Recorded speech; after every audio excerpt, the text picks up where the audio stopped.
एक ऋषि का ऐसा भयानक श्राप जिसने हनुमान जी की माता को स्वर्ग से उठाकर एक पल में बंदरिया बनाकर धरती पर फेंक दिया। कहानी शुरू होती है स्वर्ग की अप्सरा पुंजिक स्थला से। उस समय पृथ्वी पर महान ऋषि दुर्वासा कठोर तपस्या कर रहे थे। देवताओं के राजा इंद्र को डर लगने लगा कि कहीं ऋषि अपनी तपस्या की ताकत से इंद्रदेव से भी ज्यादा शक्तिशाली न बन जाएं और इंद्रलोक पर राज्य न कर लें। अपनी कुर्सी बचाने के लिए देवताओं के राजा इंद्र ने पुंजिक स्थला को आदेश दिया कि पृथ्वी पर जाओ और दुर्वासा ऋषि का ध्यान भटका दो।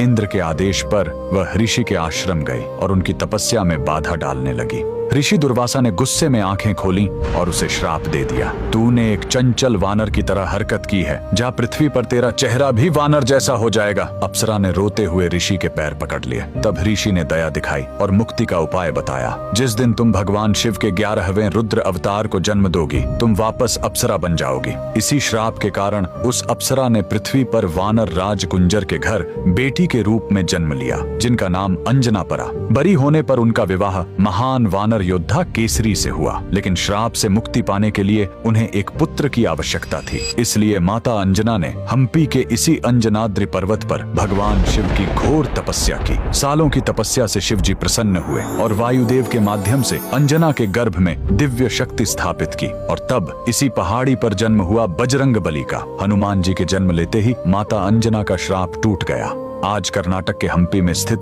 यह अंजनाद्रि पर्वत इस पूरी घटना के गवाह है। 575 सीढ़ियां चढ़कर आज भी भक्त उस पवित्र जन्म स्थान के दर्शन करने आते हैं। पवन पुत्र हनुमान के लिए कमेंट्स में जय बजरंग बली जरूर लिखें।